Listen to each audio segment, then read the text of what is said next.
Hello and welcome to the Entrepreneur and You and Territory and Petron series on entrepreneurship.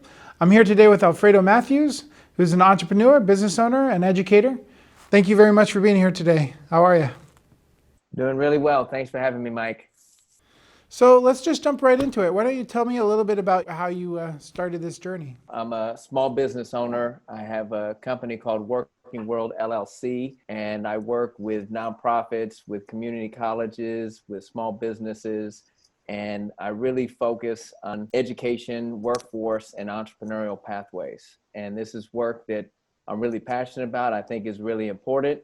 And I'm a longtime public educator turned entrepreneur, and that's how I found myself in this seat. What did you teach? I taught history, humanities. I later came to California, was an IB teacher. I'm originally from New York, and I was a teacher in New York City in the South Bronx for many years.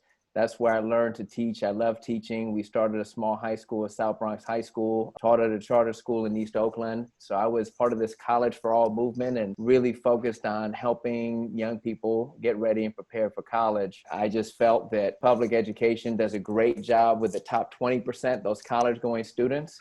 But what do we do for everyone who has a different path?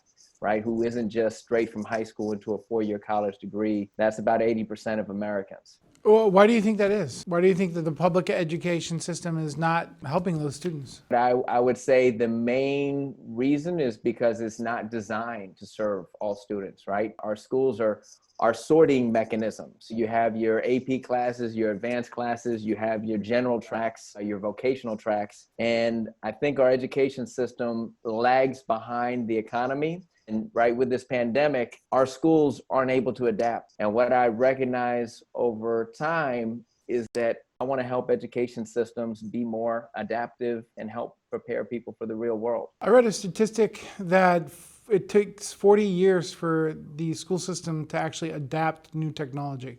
I don't know. I was using photocopiers from the time I started teaching in 1997 until the time I left in 2014. I mean, I spent hundreds, if not thousands of hours making photocopies for my students. The world had changed, but what we were doing day in, day out, and the way schools were organized was pretty much the same. So you taught for 14 years and then you said, I want to start doing something else. What was the impetus behind that transition? I had numerous situations where I had salutatorians who dropped out of college. And it wasn't because of their individual faults, it's because one, they didn't have the financial means to go off and pay for college and handle all those things. Two, they didn't know why they were going to college because we didn't give them enough exposure to careers and pathways. They were going to college because teachers told them to go to college. And three, social networks, right? If you're from East Oakland or you're from the South Bronx and all of a sudden you're at SUNY New Paltz or you're at Santa Cruz University, you don't find your place there. Or, you have drama back at home and that drama pulls you in or your family needs you. It's very difficult to be out of the workforce for 4 years when you could be earning money and contributing to your family. So I said, I'm not going to continue doing something that I know is not helping the majority of my students be successful in life. And so I wanted to focus on career readiness. And so in 2014, I made the shift from teaching to being a program director and then the Bay Area director and then the Western director for Nifty, the Network for Teaching Entrepreneurship. And so for 5 years, I spent a lot of time building entrepreneurial pathways around California and the Bay Area. What is Nifty's mission? So Nifty's mission is basically to develop the entrepreneurial mindset in the next generation of entrepreneurs, right? If you have overcome a challenge, you're an entrepreneur. And what we need more of is entrepreneurial thinking, right? Opportunity recognition, the ability to think critically, to communicate effectively, to take risks. These are all entrepreneurial mindset attributes. And we just believe through great project-based learning, we can activate the entrepreneurial mindset. What I love is I love real world applications of learning. And for me, there's nothing more real world than building a business. That's not theoretical. That is identifying a problem or an unmet need in your community and coming up with an innovative solution, right? Coming up with a product or a service And it's one thing to create a business model canvas, create a pitch deck. It's another thing to prototype it and pilot it. Because when you actually say, hey, here's this need in my community, how do I make that a viable business?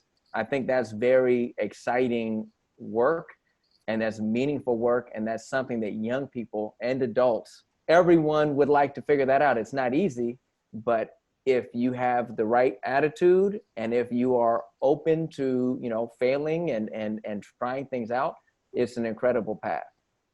So it's a matter of finding the need and then filling the need, right?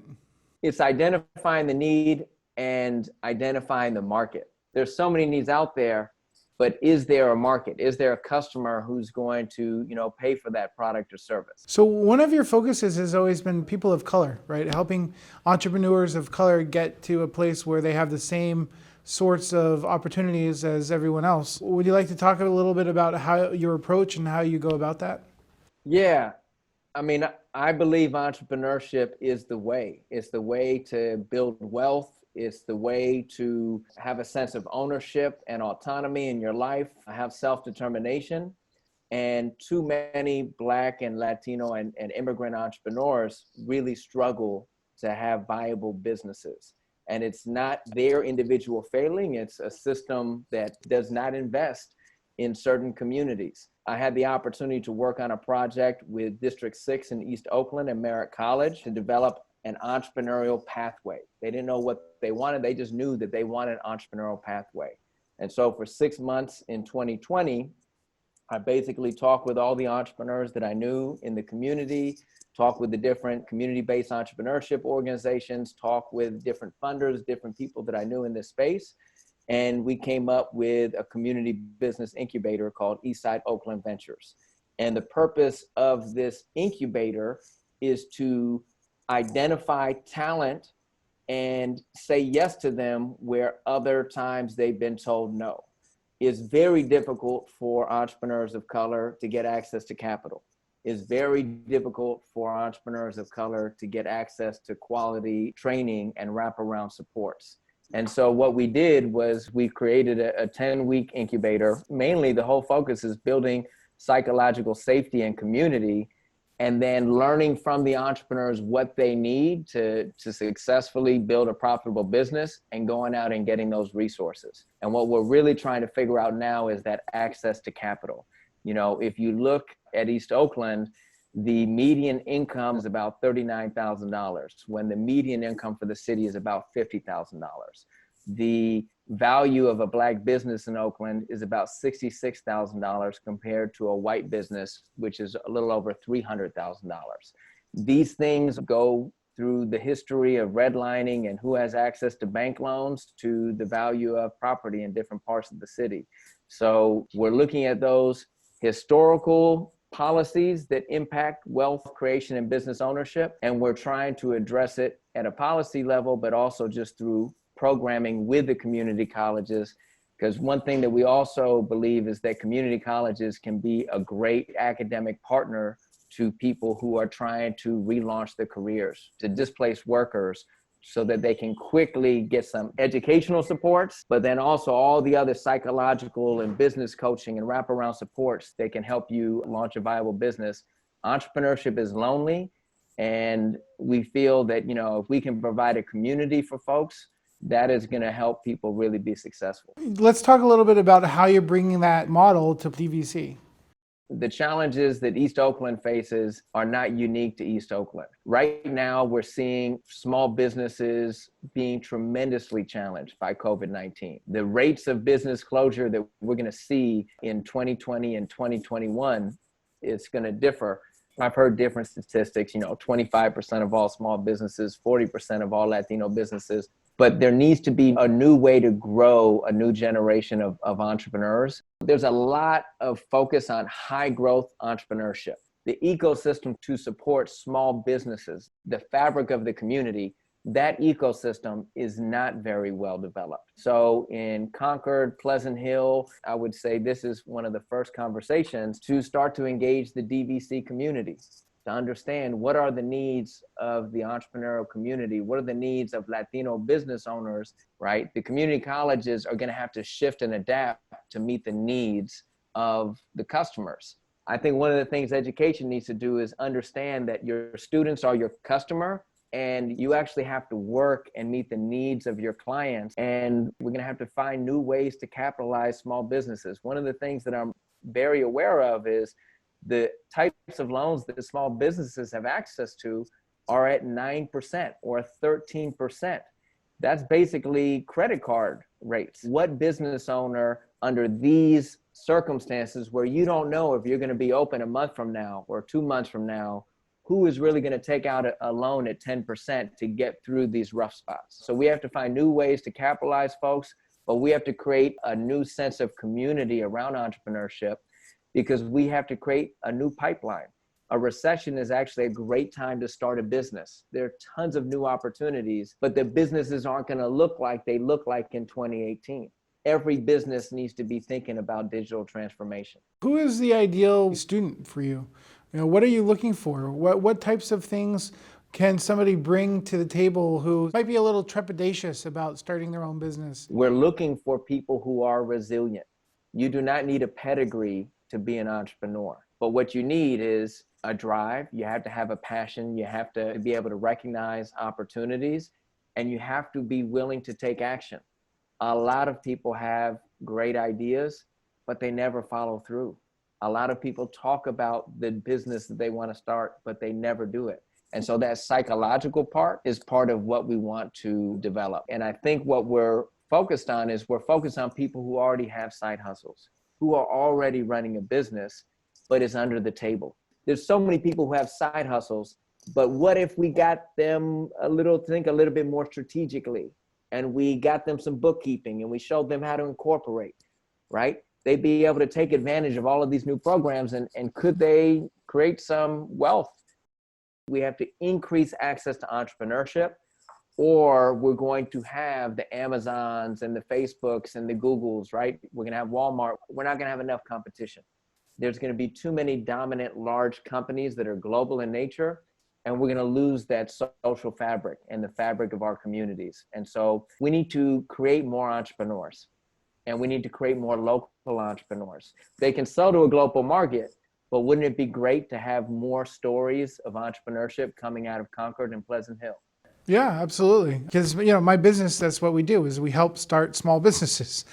Well, you will definitely be a part of this incubator, because I'd say the things that are the most intimidating to entrepreneurs, right?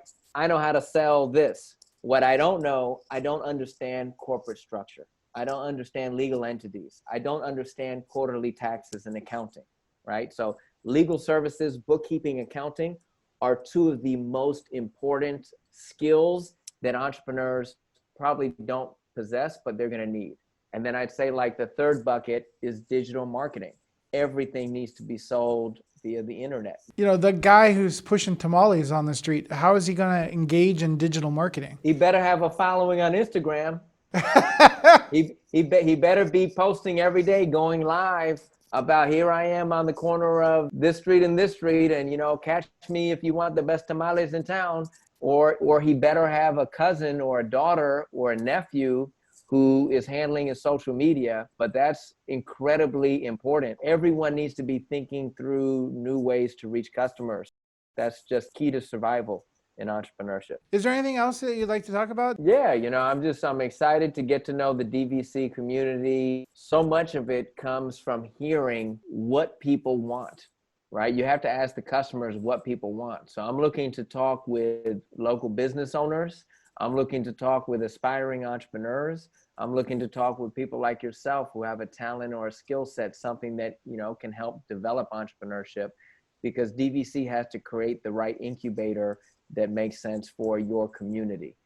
But I'll just say that the future is bright for those that are courageous enough to go out and build it. Alfredo, what's the best career advice you've ever received?